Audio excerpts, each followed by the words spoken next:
I used to wait for people to get on, and then I realized that if I happen to have a dazzling Instagram Live and I decide to save it for a day, then anyone who clicks on it is going to just sit there watching me wait. So that's why we dive right in. What's good? I don't say what's good. Usually I'm responding to Mitch Manano, who said, what's good? And I said back, what's good, which actually is not socially correct. But off we go. 9 out of 10 of my Instagram Lives are on Sunday nights. Not because I'm sad. Oh, Mateus, what's up? Mateus, I was watching you play the other day. Everybody follow Mateus Asato, reigning king of Instagram guitar playing, which I don't think has much to do with. Well, it's a certain way of playing, like where you put all of it into a minute. It's a lot of guitar playing in 1 minute, and it's friggin' phenomenal. But I was saying that, like, it's not because I'm sad on a Sunday night, but it's that I in a period of rest and then a lot of thoughts. I don't know. I like to think that this is a place where I can share my thoughts, and it could be horribly dangerous. I like a high stakes game. I'm in a hotel. I'm in a lot of hotels. Anyway, I guess I should close this. Because maybe I was really hoping as I pulled it that wasn't one of those smart shades, and then I was gonna like rip like a bike chain out of the ceiling. But I don't know what's going on. I don't know. Look at me, like scared of other people, like scared of the outside world. Anyway, every Instagram Live has a moment when its user decides it won't be saved for a day, and we just passed it. Okay, so who's got what to say? How do you get better at playing guitar? I think you set goals, little tiny goals. And they should be fun to get to. I don't think you can get much better at guitar if you're not in love with the process. I'm still in love with the process. I'm trying to get as watery as Mateus Asato. That boy is watery. Slipping and sliding, all wet up and down that neck. Where do you start with guitar playing? Just sit with it. Like, sit with it for a week. And don't let anyone tell you what to do with it. And figure stuff out. And then take lessons. What's my writing process? I wish I knew. If I don't have a process. My writing process is to obsess myself so that I don't sleep well, so that I pick up my phone at dinners to write lyrics in my notes app. New observation, I feel like I can tell that an idea I'm writing down is really good because there's tons of typos or the phone rings. Like, the harder it is to write your idea down, the better your idea is. That's what I feel like. First and the last guitar that I bought. The first guitar I bought with my own money. Oh, maybe I don't know what I bought with my own money. Maybe it was the Stevie Ray Vaughan model guitar that I have still in my rack. And the last one that I bought, I bought like an Ibanez, a marble-colored Ibanez, from a guitar show. A friend of mine was at a guitar show and bought it for me. It's wild. It's very cool. Oh, I just missed a question. Was that Sasha Spielberg asking a question about dealing with fame? I think that's what that was. Do I listen to my own songs in my free time? Only the ones I'm working on, or every once in a while, and I mean like every once in a while. I'll pick a record and listen back to it. And now I'm getting to the age where I'm listening back to songs. There are parts I don't remember. Like, I couldn't tell you how they go if you stopped. Like New Deep, there are parts of it. I was listening. Somebody was playing some part of it, and I was like, I actually don't remember writing this part. So dealing with public pressure. How do I deal? What's advice? Oh, that's what it said. What's your advice on dealing with public pressure, man? I think everyone deals with it. And, my advice is actually easy to say and hard to take. And I think there's only one way to go through it to understand it, and that's just to go through it. And I don't know if that sentence made any sense, but you just you duck enough punches that you realize weren't going to hurt anyway, and then you're okay. Yeah, you realize that this stuff can't kill you, and then you look around and you realize that you've still got your life, and you still got your friends, and you still got your career, and you go, oh, like I went on Twitter for 1 second, and I'm not on Twitter. I don't even log in, but I looked at a tweet today, and it was about me, and I looked at the comments. They were so shitty, but they didn't hurt anymore because I'm not on Twitter. I was just like, oh, this shit is garbagey in here. I'm out. And it was writing, it had stuff in there that specifically, like if I let myself take it to heart, it would have ruined my day. And I just looked at it and I was like, yeah, that's what you guys are, that's your currency. That's not my currency. So maybe I didn't answer, like, public pressure, maybe I hope that answers your question, and that's what you were asking about. Twitter's fucking garbage. And I think to myself, like once a week, I'll see a news story or something, or I'll just be sitting around and I'll think to myself, I'm so glad I'm not on Twitter to see any of this stuff play out. Studio version of In Your Atmosphere, please. Let me tell you what would happen if I made a studio version of In Your Atmosphere. I would think that I was doing something that you liked, and I would put it out, and message boards, and everybody would say, I like the live version better. I know you, I love you, but I know you enough to predict what you will say if I do certain things. If I made a studio version of In Your Atmosphere, you guys would all say the live acoustic version was better, so I'm just not doing it. So Twitter's just a little app. Twitter's just happening on an app. And as soon as you realize that it's just happening on an app, then you can just go on with your life. Like, that's what they're saying in that app. Twitter's an app. So just look at it like this. There's this one app that when you open it, it's got a lot of psychological warfare in it that could ruin your day. But if you don't open it, you won't be dumber. You won't have less, understanding of the world. And you'll just walk around happy. So it's like electively going into a room where people beat the shit out of you. Or you just don't go into the room. So I've chosen just don't go in the room. Some people are like, oh, but I just do. I go, figure that part out. You'll be all right. Figure the part out that makes you want to keep walking into a room where people beat the shit out of you. Another kind of green studio. Now that's actually a more interesting idea, and I do like that song. I like that song, and you guys have kept it alive in some ways, and I do like that song. I love that guitar riff. That's a really good guitar riff, as far as I'm concerned. I don't know that I made the best song out of it. I did pop, blues, folk, the dead. What genre do you want to experiment with next? I don't know. I'm kind of doing it now, but none of it's like major enough to start dropping a bunch of little teasy hype things to say. But I'm in an exciting new territory, which is cool. Like, I have a whole new palette of colors to work with. I'm very excited. Daniel Caesar, dig the guy. I like when people just ask me, pitch me a pronoun, proper noun, not pronoun. Pitch me a proper noun, and I'll say nice things about it. Pitch me a proper noun. I'll also say nice things about pronouns, too.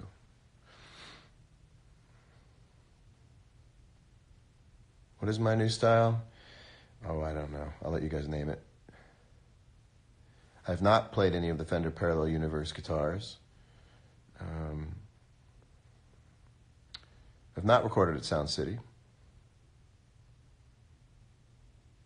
I'm excited for the summer tour, too. I'm very excited for it. I'll just sit around and be like, ooh, we get to go do that. What is going on? Anybody want to talk? How do I get... I thought I could find the requests here. Oh, I just flipped it. See, that's how I roll. Oh, I see. I can just type.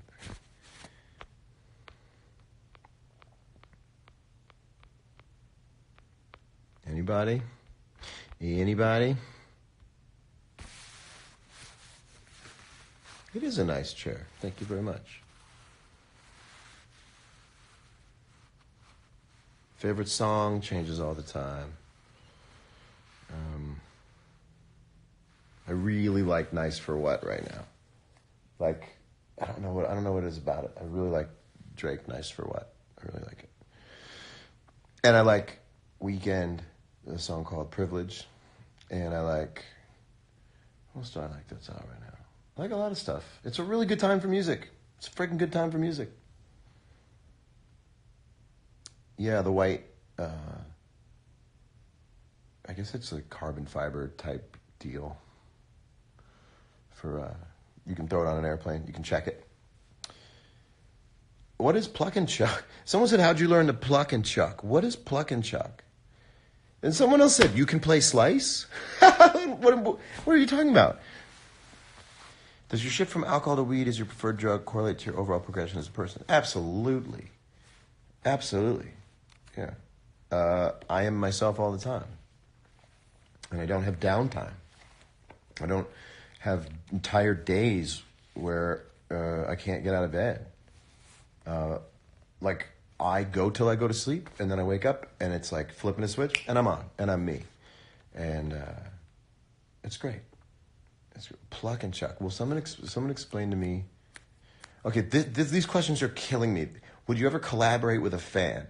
Let's just think about for a minute, like, the desirability of me collaborating with just a fan. Like, it'd be like John Mayer featuring Nicole from Charlotte, North Carolina. I guess what you mean is like a fan who played music? And then I would, if we got together on a musical level and they were also like, by the way, I'm a fan. But like, surprise, we're collabing. I hear you're a fan. If I had a TV show, I would totally film that. Me collaborating in the studio with a fan. Like, someone just being like, I'm a really big fan of yours. I'm like, oh yeah? How big? They're like, really, really big. I'm like, I have an idea. Come with me. And then, like, get in the car with me, because I think anybody would get, I think I've like good credit for like someone getting in a car with me. And we just walk into the studio and just cut a record together. And it would be like me singing, and it'd be like, da da da da da da, and then I'd pass it over to Nicole, and Nicole would be like, what do I do? And then it'd be like, back to me, and it'd be singing, and then like we would just put that out. Chicken picking or turkey slicing? Don't know what that is. You guys are making me laugh. Boom, platinum. That was John Mayer featuring Nicole from Charlotte, North Carolina, with a 3-syllable second verse from Nicole. A lot of laughing. What song is he most proud of? I'm most proud of Stop This Train. I'm most proud of Gravity for its efficiency. What is your advice on writing real and raw songs, not being scared of sharing your pain? Not scared of sharing my pain. I just naturally share stuff. And some people don't like it. Some people do like it. I attract the same people as me. I attract people who naturally share stuff. I don't find myself attracted to people who have a lot of self-imposed like rules, or feel like they live inside of a framework of like, that's weird. That was weird. Like, whatever. Like, I cut all those people out of my life. Don't let people tell you you're weird anymore. Like, unless you're wearing a necklace made of animal teeth that you yourself procured, just don't let other people tell you you're weird. Don't tolerate it. That's my advice for the night. People don't tell me I'm weird anymore, and if they did, I just wouldn't be their friend. Or I'd be like, can you please clarify what that means? And you'll find that 99 out of 100 times, people will come to admit that they actually didn't know what they meant when they called you weird. They just didn't know what to say. Trust me, that's true. I won't let people. Yeah, I won't let people call me weird. Don't let people call you weirdo. It's so lazy for them. Without them having to do any work at all, they paint you as being strange and different without having to go through any of the work to explain why. Weird is you could paraphrase a really important phrase and say smart motherfuckers look like weird motherfuckers to dumb motherfuckers. I don't know. Yeah, but don't let people call you weird. If you intellectually square up with somebody and you go, well, what do you mean by that? You'll find that most of the time people just didn't know what to say, and they themselves were nervous and wanted to offload it and were condescending and taking a dig at you, and you just go, and they'll say I actually don't know what I meant. So sorry about that. Get to the bottom of people's weird, weird shaming.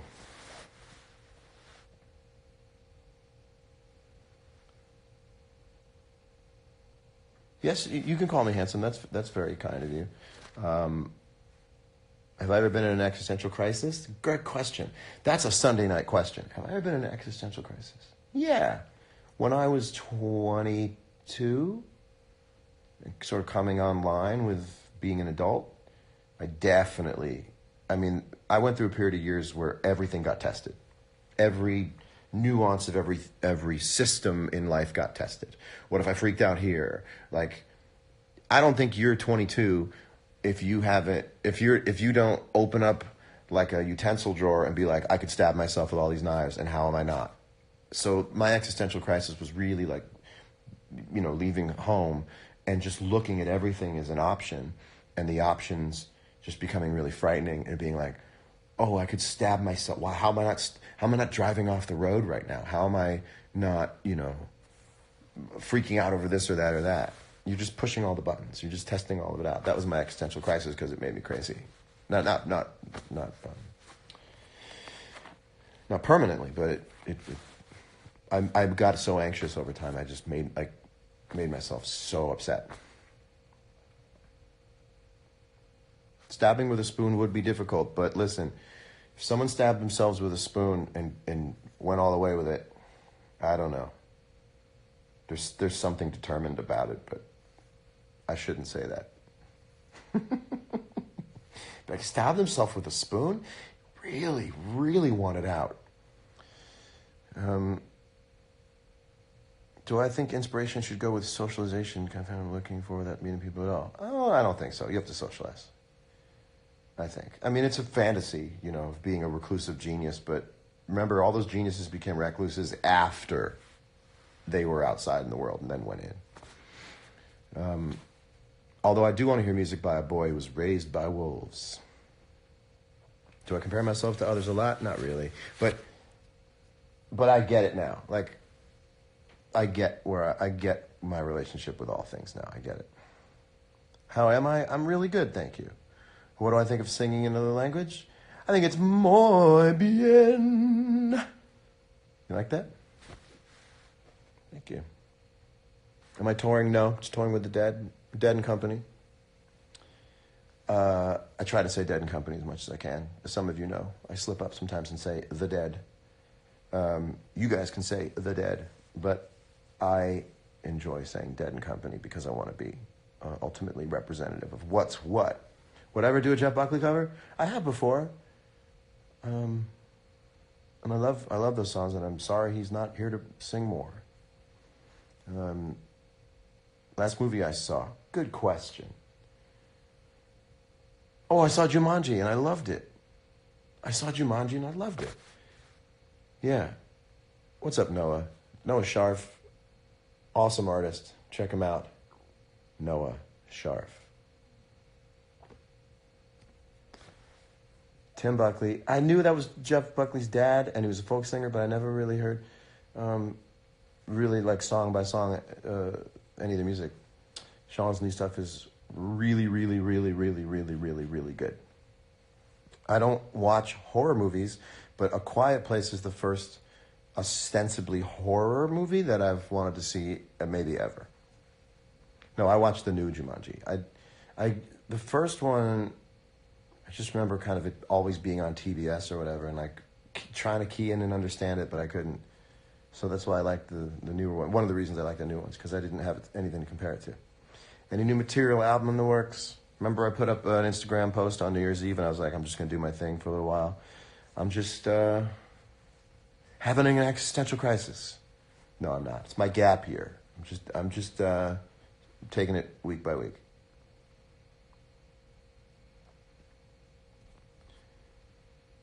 All right, let's go a little deeper with these questions. Oh, this is the best live stream you've ever seen? That's cool. I will do the right thing for myself and appreciate the compliment and not question how many live streams that you have seen, so that I can build a metric as to how much stake there is in what you're saying. I love Stir Fry by Amigos, and you know that. That's why you're asking me what I think about Stir Fry by Amigos. I friggin' love it. There's a part in the song that goes, and I was like, it's genius. It's like, you got to sit around and be like, oh, you know what this part of the song needs? And then like everyone's like, you're crazy. And you're like, am I? And everybody goes, oh shit. Yeah, that song is nice. You suffer from anxiety. Best tool to fight it or overcome it? All right, now we're getting real. The best tool to fight anxiety is other people telling you they have it too. The best tool to fight anxiety is to realize everybody does, but they're too afraid to talk about it. In my pocket is a Xanax, where it always is. And I know we hear a lot of these drug names when they're, stories about people abusing it. All my Xanax gets crushed up in the laundry. And I speak for a lot of people right now. There's 4,492 people on this stream. And I would say out of the 4,400 people, 150 to 200 of them, if not more, have Xanax in their pockets, hardly ever take it, but know that if they have an anxiety moment, that they take it. Everybody feels it. Everybody feels it. And some people feel it in a way that's irrational and sends their body into fight or flight, and it fucking sucks. But that part of it doesn't last as long as the comet tail of shame and accountability, and feeling like you slipped up, you let it happen. And that stuff breeds from like isolation and feeling like you're the only person that it happens to. You can't out anxiety me. How about that? You can't out anxiety me. I had all the freakouts that you haven't even thought of yet. Every concept that could possibly frighten a person, I already had them. So part of anxiety comes from the feeling that you're being stalked by it. It's found me. Here I am on a Sunday, and I just want to relax, and it's found me. Me too. And that's where it kind of gets its power from. But me too. All the time. Not all the time, but I consider it all the time. And things are done. Like it's like you find the way to work that it's not a bad neighborhood. You find your ways to get through. It's totally manageable. Like there's like at the end of A Beautiful Mind, and John Nash says, like a diet of the mind, I choose to deny myself certain indulgences. Because they were like, do you still see like other people right now? And he's like, yup. And they're like, how do you get by with that? And he's like a diet of the mind, I choose not to give into certain indulgences. So that's what helps with anxiety, is someone else going like, describing your situation to you, and you'll be like, oh my God, yes, I do that. I do poop uncontrollably. Yes, I do all of a sudden feel like the lights go dimmer. And yes, I do all of a sudden feel like yeah, now have it. Now go have it, knowing that like the rest of everyone sitting here has it too, But when you think that you're the only person who it found, it's fucking scary, man. It's fucking scary. But you're going to be all right. You're going to be all right. Because at some point, you will have freaked out about everything there is to freak out about. And you'll be like, oh, this is that one. Like, you could just give it a confirmation. Oh, this is file number 416-A. This is the one where I tell myself that I could go crazy, and all of a sudden everything in the room would become sentient and try to kill me. Had it. Didn't happen. I need to do a TED Talk. Thank you. Hell of a long time for TED to be around to feel like doing a TED Talk would be prestigious. A lot of TED Talks. I would have wanted to be like one of the first, 1,000 TED Talks. But I feel like there's a line in the sand between when you got asked to do a TED Talk. And if you got asked to do a TED Talk after the TED Talk with the guy who teaches you how to tie your shoes, a little bit of a different TED Talk. We call this a cameo, oh, didn't know this was happening, yogurt.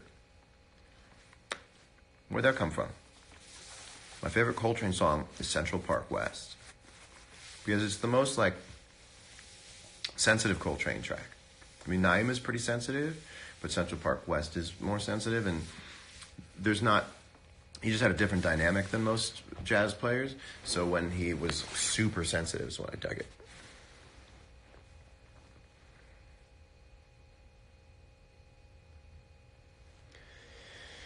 I'm looking.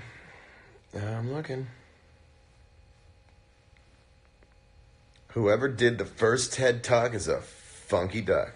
That is true. There was a time where someone was like, okay, thanks for coming to do this thing called TED. It's an idea that I have. Anyway, there's a crowd out there. Here's your clicker. Here's your headset. Go for it. Like, that dude walked out and went, this is no big deal. That guy's a baller. War My Life Anxiety song? Oh, that's a good question. Yeah. Not all of it, I don't feel like. Yeah, maybe it was. I think about, how does it go? Come out angels, come out ghosts, come out... I don't remember that song. Everyone... I don't remember. I think I mentioned having a pill in my pocket in that song. I've never been to Burning Man. Do I read books? I sometimes read books, but they take a long time to get through because I fall asleep. Or I'll just be scanning and realize that my brain dislodged from the lines on the book, and I'm just now having my own thoughts, and I don't know what I'm looking at. What are your thoughts on the fact that we live in an era where social media allows anyone to voice their opinions and socially racialization of is a good thing or a bad thing? It's neither. It is fact. It is reality. It is the play out of all the technology given to people, multiplied by a certain social evolution, multiplied by, technological evolution. It is fate. And I'm a fatalist. And I look at stuff and I go, let it play out.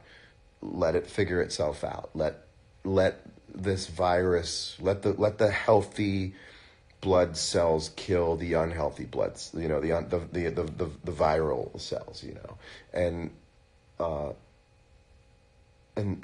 this. Well, you have to start from. You have to work backwards from human beings are worth continuing with. Like, human life is worth continuing with.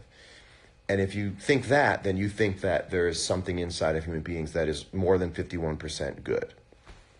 And then if you do that, you realize that people right now are expressing themselves in a way that has just been handed to them. If you look at, the bigger picture of the last 30, 40 years, it's just been handed to them, this ability to publish. And you've equalized now the height of a soapbox. You've equalized the height of a podium, and you've equalized the sound level of a speaker, and that's going to take a minute for humanity to do it, process it, figure it out, and then look back maybe over 10 years, and go, what did this get us? What did this get me?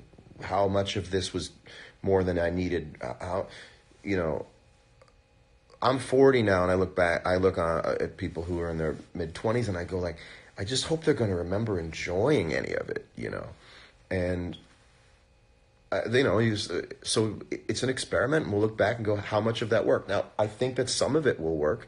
I think Now, remember when the telephone came out, there were party lines and there were like hotlines you would call, and you used to call to find out what time it was on the phone, which is crazy. Imagine picking up your iPhone and placing a phone call to find out what time it was. And you would call to hear a joke for the day. And like, all this stuff you could do with the phone when the phone became really ubiquitous. And then after a while, like, you don't even use the phone anymore. And if someone uses the phone for anything other than the most pragmatic use, you're like, what are you doing on the phone right now? And I think that I don't blame people. I don't blame all people at once. I just go, there has to be a reason that all this is happening, given where they are psychologically, where they are technologically, where they are culturally. And you go, we'll look back and go, some of that worked and some of that really didn't. And we'll be better for it. But like I said, if you're 24 and you're 26, I have a little more perspective, and I see a lot of people losing happiness when they don't need to. And I don't want people to look back once they're 38, 37 or whatever, and they go, wow, when I was 24, I was really spent a lot of time not enjoying myself on the basic level, and I spent a lot of time being upset. But some of that upset's really instrumental. So, I heard this line one time where this guy talked about advertising for his company, and he said, only half of my advertisements are worth it, but I don't know which half. And it's the holds here. You go, only half of this stuff is going to be worthwhile, but we don't know which half.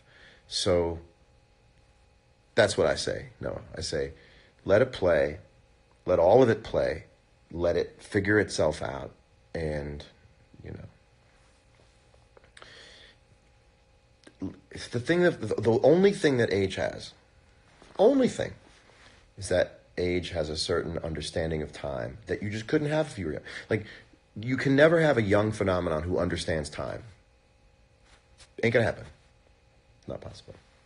Oh, was it David Ogilvy coined that as a phrase? Okay. Of Ogilvy and Mather then. Once he met Mather.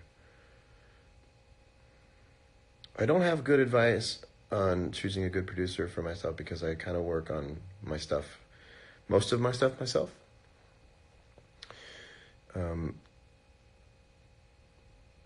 How do you learn to ignore the negatives to enjoy your mid-20s? I didn't. Nope. I just choose to forget the negatives now. So I didn't ignore them, but I can forget them. And you can always kind of enjoy what your 20s were. And kind of it's kind of there. You can feel it. Like you can go back in time and take out the stuff that you didn't like if you figured yourself out. Then you can retroactively go back and go, oh, I'm not going to think about those things. I'm just going to think about the groovy stuff. And so that's... Gave up the high shoes. Gave them up. What was better, 20s or 30s? That's a friggin' great question. 20s. 20s are better. But 30s got me to 40s, and now 40s is a blast. I'm alone in a hotel room. I'm 40 years old. Here, let me show you my kids. Look at them. Look at my kids. Look at my kids in front of the fireplace. Such a well-rounded life.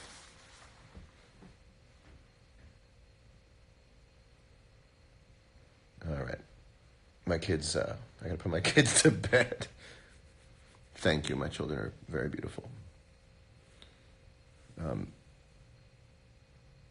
Of course I want kids. Well, I say of course I want kids, but you might not know that, so I should say, yeah, I want kids.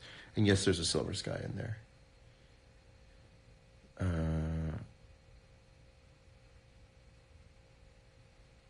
Of course, do I ever wish I would settle down and start a family?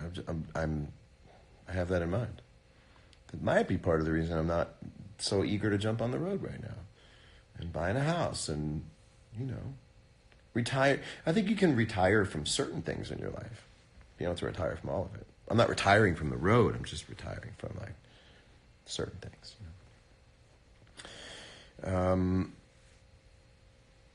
Greets from Poland. Greets.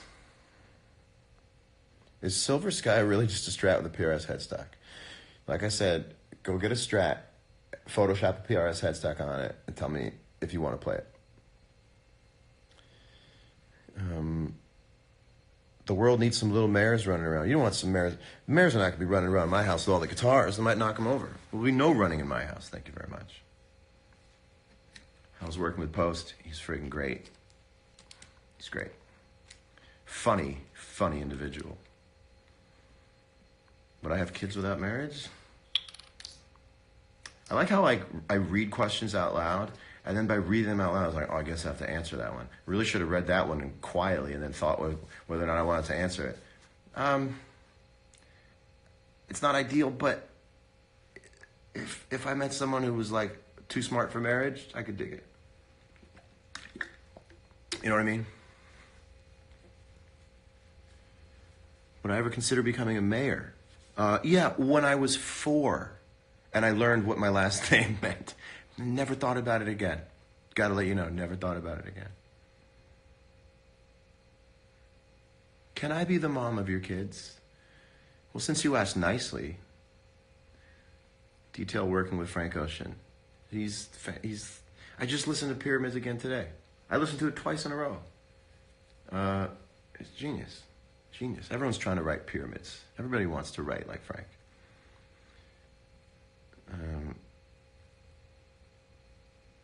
Would I trade having a family for my current success? Great question. Yes. If by current success you mean this particular texture, yeah, absolutely. Absolutely. How do I deal with anxiety? You just missed it. You just missed it.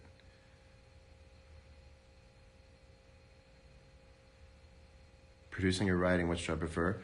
I prefer producing, because writing is a full contact sport for the writer. And producing, your brain is kept really pure because you're not making the writing decisions. You can hear what the writer's trying to do, and just like production for me is so much easier because, but I also respect the writer because I know how tough it is. So it's like when you're producing, you're outside of the hole and you're holding onto the rope. And when you're writing, you're down in the hole. And it's not super fun. There you go, Kendall Schmidt. Kendall Schmidt, I don't know if you're a boy or a girl, but you sound beautiful. If somebody told me, hey, John, there's someone who really wants to meet you. And I was like, oh, who? They're like, someone named Kendall Schmidt. I would be like, yes. Larry Fisherman, do I play? Thanks, Larry Fisherman, who happens to have a verified sign next to his name. Did I happen to play guitar on the new Mac Miller record? Yes, I did. Funny you should ask. Yes, I did play guitar on the new Mac Miller record. And the song is so good that as I was playing it, my neck was sore for a day because I was bopping so hard. So thanks, Larry Fisherman, whoever you are. Song I wish was more well known. I wish everybody knew Trouble by Ray LaMontagne. And when I say everybody, I mean everybody. That song everybody should know. As many people as know, Don't Know Why by Norah Jones should know Trouble. And maybe they do by now, but I always thought that song was... It's the only time in my life that I almost thought, like, can he put it on a second record again?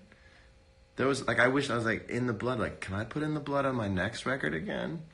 You should be able to re-rack a song if you think it was better than people thought at the moment and be like, give me another shot.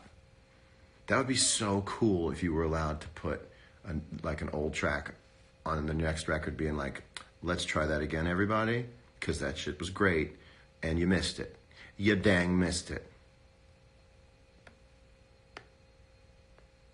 Classic Don't Know Why melody. Was that it was the Grammys. Switched into an orange shirt, I believe. The Grammys was really funny because I speak in metaphor, and I don't necessarily set up my metaphor, so I go straight into the abstract part of the metaphor.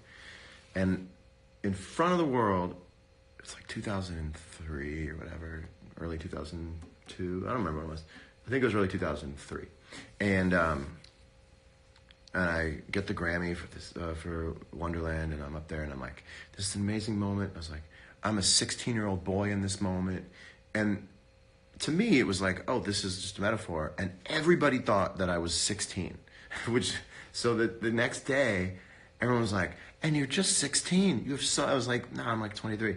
But I do feel like that's what contributes to people thinking that I'm still like in my early 30s, which I'm not. Special appearance by Yogurt. Could I make it look, okay, what if I was alone, but I wanted someone I was FaceTiming with to think that I had someone with me? Hold on a second. Could I give myself yogurt to make it look like someone else was doing it? Do you guys think that I can effectively make it look like like a woman, like a different person is feeding me yogurt? Guys, I'm just hanging out right now. I'm like, stop it. Stop. She's great. How did I do?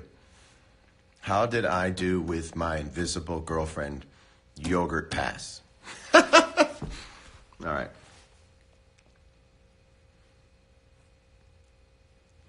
Be careful with me. My heart is like a package with a fragile edge on it.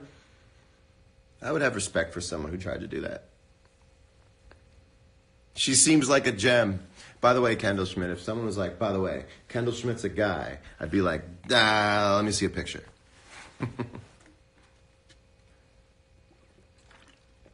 Oh, wait, can I get some water? Thank you. You're the best.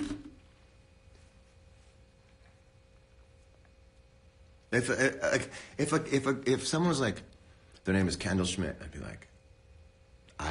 like, set it up. And they'd be like, it's a guy. I'd be like, what did he look like? Just like, what was I in for? I'd be like, Kendall Schmidt.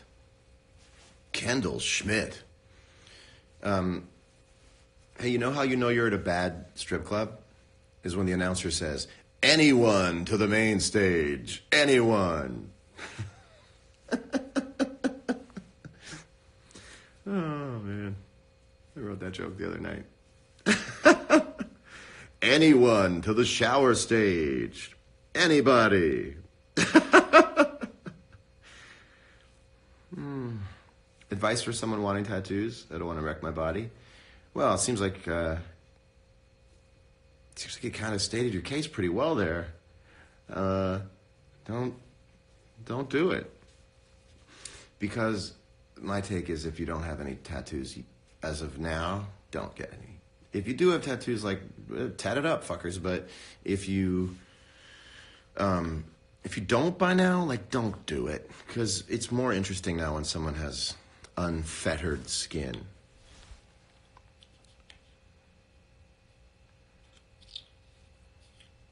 Hello. Good advice on tats. Get a good tat. And I just don't like calling them tats, but I used your nomenclature. Lily Grubb, 16 tattoos and counting.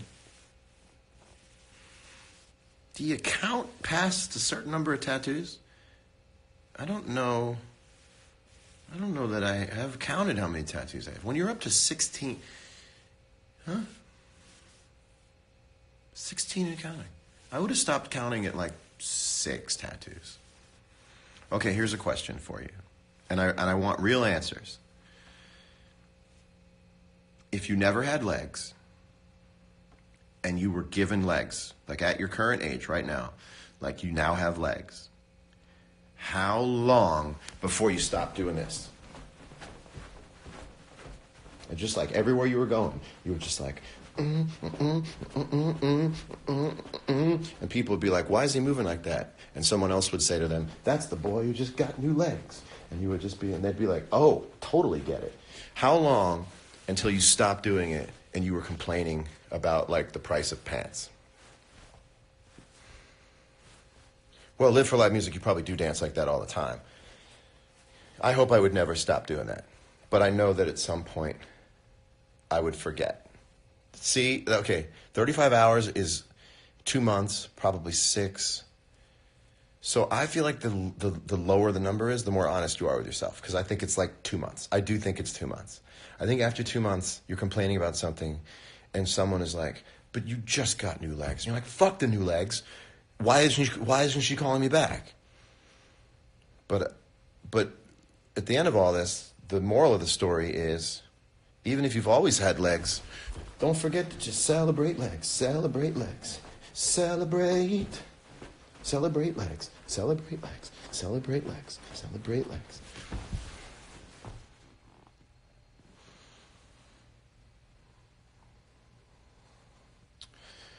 All right. Well, this is about as long as I can go before I stop tolerating myself. Do I know how to dance well? I know how to dance enthusiastically and confidently and with spirit. So I say yes. I dance in a way you wouldn't stop me. I dance in a way you wouldn't question. I dance in a way you say to yourself, I got no business telling that guy how to live.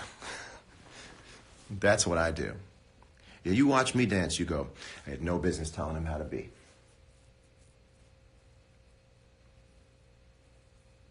All right. You know you've been on too long when everyone else says, like, this has been a great feed, I'm off to bed. I did not make my own choreography for Still Feel Like Your Man. A really cool choreographer did it. Listen, we tired each other out. That's what we were doing this for. Send you all my love. Have a wonderful week. Go to bed happy. And by the way, I don't want to give it away yet. Talk to you later. I was going to tell you what YouTube videos to go watch, because I found a new someone put me onto a brand new category of YouTube videos, but I'm not done watching them, and I just want it for me for right now, but I'll tell you about it later. But it's incredible. It's an incredible new category of YouTube videos I figured out. Bye. Let me just see it for a second. Still got it.